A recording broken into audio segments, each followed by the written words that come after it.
After long, strenuous and sleepless nights of auditions, the 16 beautiful ladies for Ghana's Most Beautiful 2020 embarked on a trip to the Holy Trinity Spa and Health Farm for a wellness conference.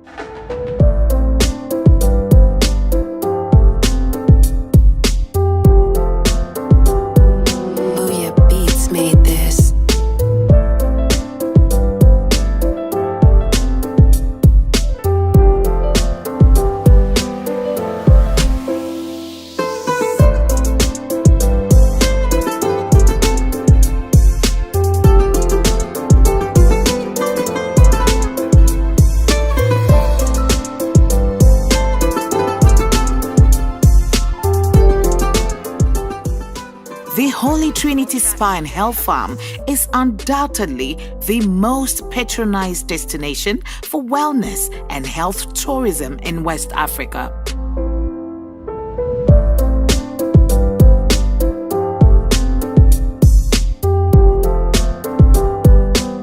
Purchase your tracks today. The resort, which is located at Sogakofe along Ghana's biggest river, the Volta River, boasts of a serene, beautiful, and natural environment that embodies the vision and mission of the spa as a health farm.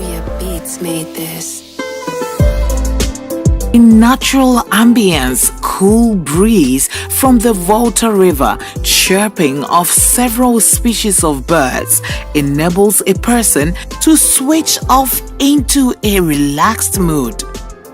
As the premier spa in West Africa and celebrated by the youth for fun, excellent hospitality, entertainment, and honeymoon,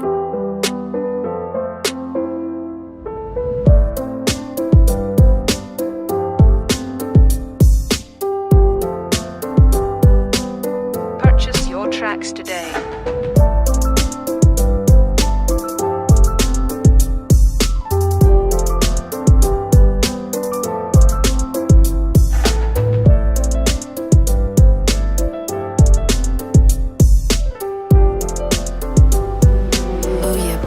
Made this.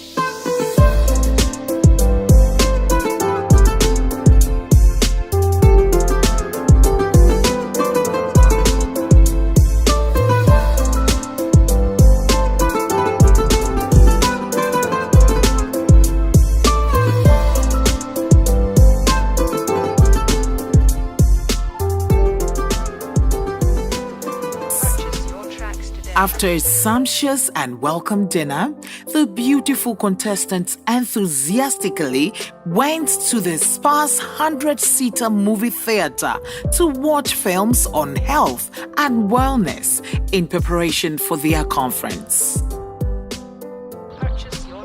Waking up to a bright and beautiful morning, physical exercise to boost their energy for the day were both varied and exciting.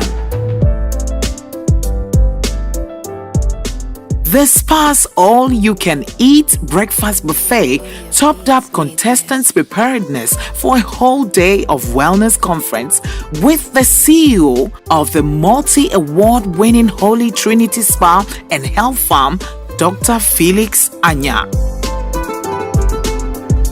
The Ghana Most Beautiful 2020 contestants, with 13 weeks of hard work and competition on their minds, not only yearn for full relaxation, rejuvenation, and good sleep, but look forward to enhance their mental, physical, psychological health with the spa's biggest products. Wellness Conference. First, the WHO defines health as a state of physical, mental, emotional, social, psychological, and spiritual well-being, and not only the absence of disease or infirmity. The key word there is well-being, and that's where the wellness starts from. The concept of wellness became even more critical for the fact that most of the problems we face now in the 21st century are caused by lifestyle problems. Hitherto, up to the 20th century, most of the problems we have were infectious. And so the evolution of vaccines and antibiotics and the rest brought them down. Hypertension, the diabetics, the strokes, the heart diseases, sleep disorders, the arthritis, all of them are lifestyle induced. They are caused by our lifestyle. And research shows that it's only about 10 to 15% of sicknesses are due to your genes. But 80% of our sicknesses are due to our lifestyle. Whether you exercise or not exercise, whether you sleep well or not sleep well, whether you diet to eat, whether you detox well, you don't detox, how you manage your stress, whether you take supplements or not, your attitude in life, your spirituality. And there are other things that are in this world, we call them complementary and alternate things that can also impact your health, or whether you do regular screening.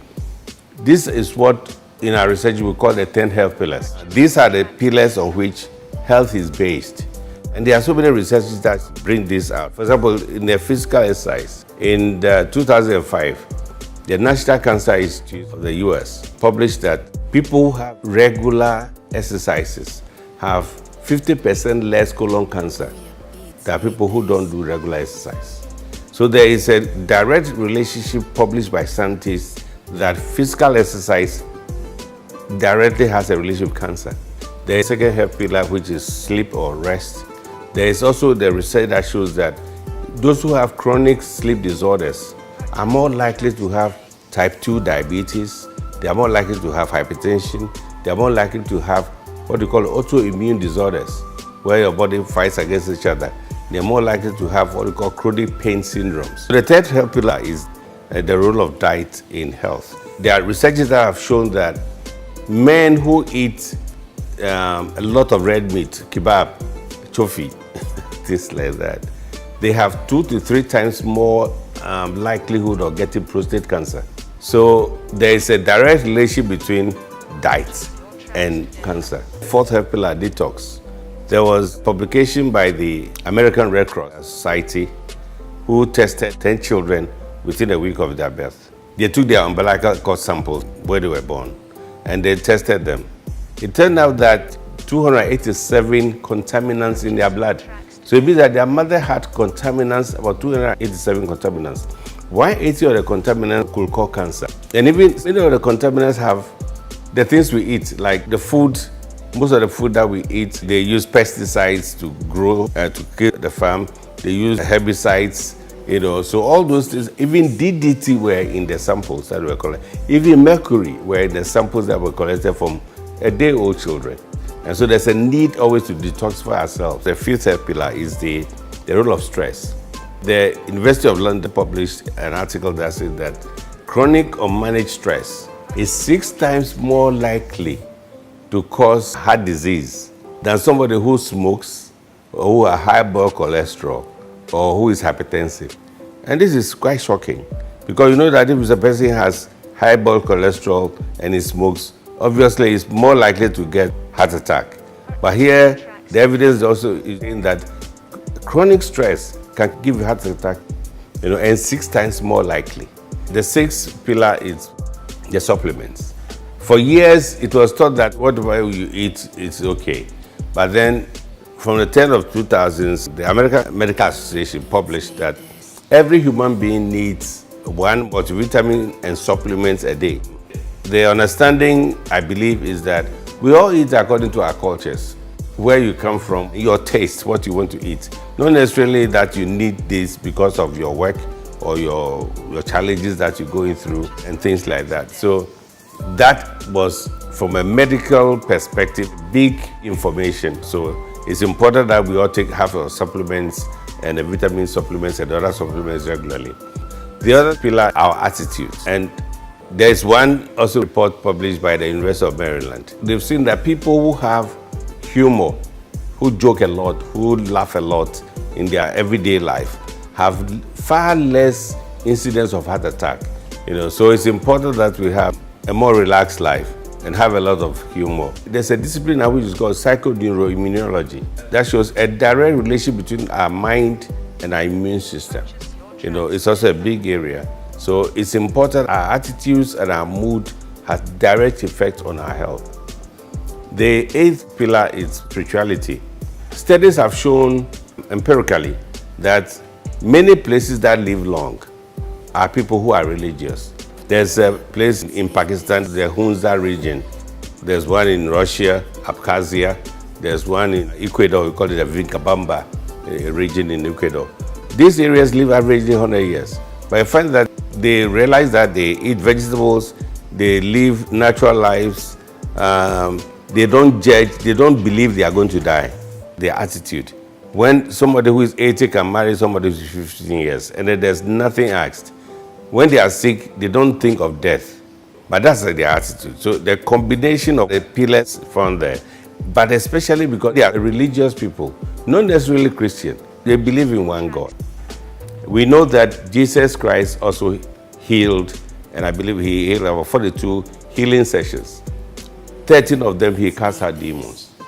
And it's important that if we're thinking of health, we should also look at spirituality. It's good for us to be exercising well. It's good for us to massage, the steam bath, the saunas, and the rest have been shown to improve health.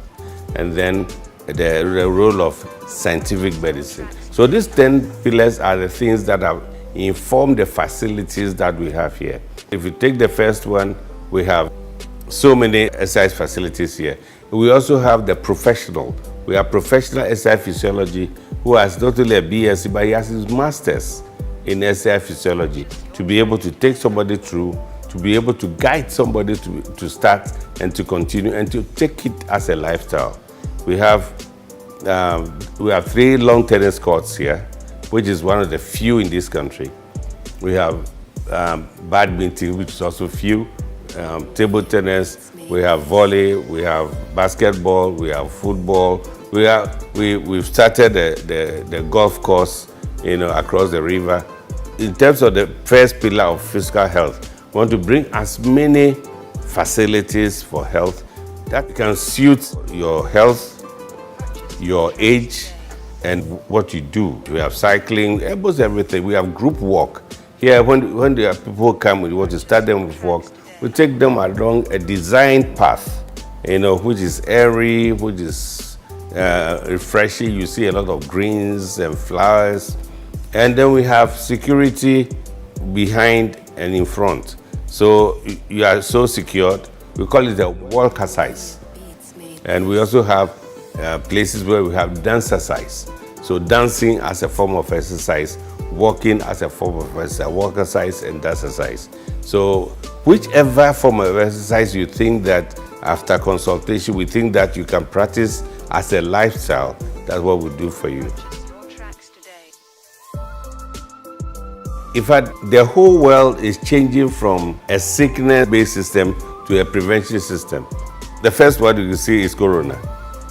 We are all trying to avoid the corona rather than wait till we get it and treat it. That is one. But you've seen that preventing disease and promoting health is cheaper, than getting sick and then you managing it. In the US, there have been researches in, I think 2015 that showed that 1 in 5 people were randomly sampled and they didn't know they were hypertensive. It's only a few persons who say, oh, I'm hypertensive. But many people didn't know. Screening is part of health promotion. When you get the person early and you treat. If we get a prostate cancer early or breast cancer early or cervical cancer early through screening, it is much better to treat it and get rid of it than to wait until the person gets breast cancer stage 4 or even heart attack. So many sicknesses are better managed when it's early than you wait for it to manifest. What we call the modern lifestyle sicknesses, I mentioned earlier, the diabetes, hypertension, the blood clots and the rest. Many of them, 80% are preventable. And it's also seen that about 70% of all deaths over the world is caused by these sicknesses. And 80% of these are preventable. Purchase your tracks today. 70% of hospital attendance is from stress. And so there is now a machine that measures stress. So when you come, you can take your stress level. And so when you go through the systems, as you conference, you close on the conference and you do some saunas, you do some massages, you do some exercises. By the time you go and you take the stress level, it's all done and printed out. You realize that this that you have done have reduced your stress. You have also known that stress can kill, stress can cause diseases. So you go then and then continue. But not only telling you to go and continue, we build your capacity to go and continue through the professional, especially the clinical psychologist. The biggest challenge is you see people may come here and they are so excited about going to check for the lab or check their stress, but they don't want to pay for it. That is one, because it's difficult to get a heart specialist here. But when they come, they don't want to pay for it because for them, they've come for a conference. And a normal conference is I come to eat, I sleep, and I have a conference. But this you are experiencing from a high level person. If you are going to the hospital, which you don't have the time to go, you will not be able to meet a heart specialist or have these services. And it is there for you. You are doing what you normally do. Broadly speaking, it's much cheaper. It's more, makes you more productive. And then the value placed upon it in terms of seeing that this package is more rewarding. This package it will make you, by definition, have the energy to do and be joyful to do what you want to do in life. Whether it's in work, whether it's in marriage, sports, you are well. You don't get sick. So I think that's the first challenge. Fold your arms. You fold your arms. You do. You do. All right. Now, we're going to, are you comfortable? You're comfortable. All right, so let's see these people here. Now take it off. Fold your arms again. Take it off. Fold your arms again. Take it off. Fold your arms again. Now, do the opposite. Do the opposite. All right, let's do this. Release it. Fold your arms. Release it. Fold your arms. Release it fast. Release it fast. Do the opposite.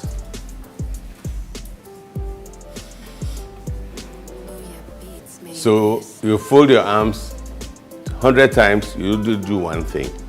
Do the opposite. You don't know how you fold your arms. Do you understand? Do the opposite of how you are comfortable folding your arms in one way. But when you say do the opposite of what you are doing, you don't even know what you do. But you know that that's what you do was comfortable for you. Do you understand? So that's one big area that we want to talk about. Behavior change. What you normally do, you don't even know what you do. And you need to assess what you do. You'll be helped to know what you do before you can have a change. One of the big strategies in wellness is what we call behavior change. As we saw the ladies do one aspect, is they fold your arms and they do one thing and they are comfortable with that. And it is difficult for them to change until they realize that, how do I normally fold my arms? And so if somebody likes eating, say, red meat, and the person has to change, the person should be able to see the red meat or see the fatty food and be able to develop the person to see it and make the right choice. And that is the new way of changing their lifestyle. Hitherto, in the years back, we go to a place, you eat only salads and leaves and water, and then if you are fat, you slimmer. At the moment you go back, you are even worse. There's a practical example when you go through this about somebody who became a Roman Catholic father because he was addicted to womanizing. And so the person decided to want to be a Roman Catholic father. Stayed far away from women and all that. After 20 years, he came back, and the very first 2 days, he started womanizing again. So when you are addicted to something, you are used to something. When the thing is not there, it doesn't make that you have the capacity to avoid it. And that is the principle we use in all areas, especially in our food. What we do is that we serve as much food, if we're Ghanaians, from the tozafi to akplen, all the dishes. It's a waste of money, but then we want people to see every day what they see. When they see and they say, oh, I like pork, I like this, but then it's not good for my heart or it's not good for me. Then the dietitian is available, will give you the right choice. And then the clinical psychologist will take you through what they call the behavior change method, so that you are able to see a thing that is not good in their real life. In modern day behavior change, if you want to change people, you don't impose. You let them make choice and let them want to change. When they want to change, then you build their capacity to change. You don't deny them. So the food is broad, see the good, the bad, the ugly, and then say, this one is not good for me. Then you identify the problem. And then the dietitians and the clinical psychologists are able to build your capacity to be able to every day see it, but not take it. We've had a lot of fun memories when it comes to this. I mean, 36-year-old gentleman who was brought in by a top industry from the US. He was into ICT. A very handsome, very nice guy in his youth, 36. This person's grandfather died of stroke. His father died of stroke. His BP was 220, 130. And he was not on drugs. He was traveling every time, eating anything on the plane. He eats all the junk food. In real terms, permit me to say, he was walking dead. We just caught him, he checked his BP, we checked his heart, and it was a miracle. He was so very grateful. We had a coordination, he went through. By 6 months' time, he started taking his medicines regularly. He started exercising, he started doing the right things. And his life was saved. And there are many of them like that. So those are many fond memories, and this particular one I see so clearly every day. Health tourism has been my dream, and it's something that I've spoken on, health and medical tourism, right from 2005, when the former vice president committed this place. When we started here, our first tourist was Steve Wonder with his son. They were here for 4 months. He went through all what we were saying and was healthily discharged after 4 months. Steve Wonder coming to Ghana, there's a whole benefit the country will have in health, medical tourism. We know we have historical tourism, the museums, we have the ecotourism, the farms, waterfalls, and the rest. By God's grace, I've talked a lot about medical tourism. If we could get Nigeria to come to our hospitals, Nigeria alone, the number that goes to India, or even Ghana, the number that goes to South Africa, will be able to improve our foreign exchange. If a rich person in America wants to come to Ghana Medical School, or a rich person in UK wants to come, he looks for accreditation. International organizations that have certified that you can do what you say you can do. So if we can accredit their various disciplines through the international accreditation mechanisms, they come, they check the human infrastructure, they have the whole thing they look at.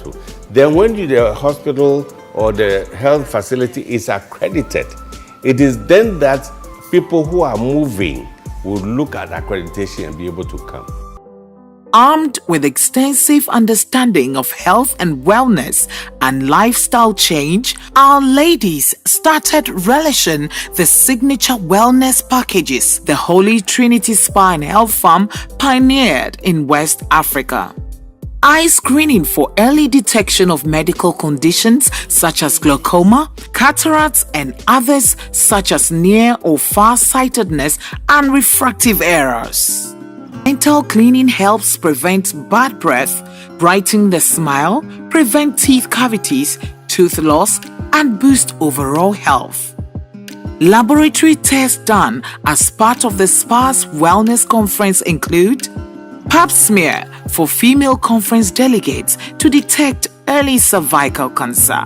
PSA test for male conference participants can help pick up early prostate cancer before any symptoms may be experienced. Too much cholesterol in your blood may put you at risk for heart disease and are among immense benefits of wellness conference at the spa. ECG records the heart electrical activity and provides information on heart rate and rhythm or enlargement. Stress analysis assists in assessing stress levels and make recommendations for changes to lifestyle stresses. Stress tests done in the spa help define overall risk of heart disease. Detoxification enables the vital organs in the human body to cleanse themselves of toxins and especially allow the liver to function appropriately. Other benefits include boosting of energy and vitality, improved digestion, and many others, not least improved skin tone. Colon cleansing makes digestive system more effective, maintains regularity, and prevents constipation. Increase energy, improves concentration, decreases risk of colon cancer, increase whole body well-being. Regular physical exercises assist in managing weight better, lower blood cholesterol, lower blood pressure, enhance immune system, boost energy for performance. 1, 2, 3, 2 more. 1, 2. Adults to 30 minutes activity daily. Love your body, treat your body right. Vegetables, make sure. Enjoy our river cruise. The negative air ions on moving water distresses the body, boosts the immune system, and enhances stamina for performance. Anti-aging facial treatments prevent wrinkles on the face, enhances beauty, and boosts self-confidence. Animal-assisted therapy is very relaxing, enhances mental health, gives a person good sleep, enhances appreciation of genuine love from another person while assisting recovery from deep-seated rejection.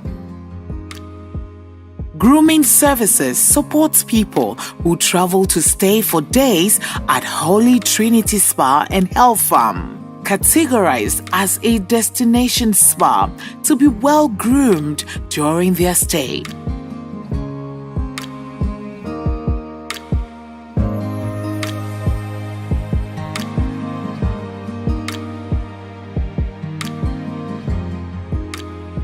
The Whirlpool distressing hydrotherapy treatment improves immunity, among others.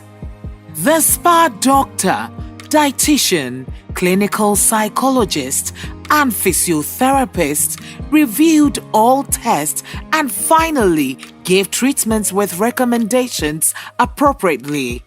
Joyfully, all our beautiful contestants had a clean bill of health. What a lovely end to a busy day by dancing, enjoying good music, relieving fatigue, and bonding among the contestants at the Holy Trinity Spa Club and Lounge built aesthetically on the Volta River. The spa's end of stay goodnight signature product, many participants reminisce. Feeling so refreshed and now understanding physical, mental, emotional, psychological health and wellness necessary for their 13 weeks competition, the beauties meet to say thank you to Holy Trinity Spa and Health Farm. On behalf of my fellow contestants and myself, we would like to truly appreciate you and express our gratitude to you for hosting us here for the past 4 days, giving us good nourishment and nutrition, and then taking us through the processes to become healthy and beautiful contestants. You loved us. You have cared for us. You comforted us. Indeed, the holistic health sanctuary in Africa. Holy Trinity and Health Farm.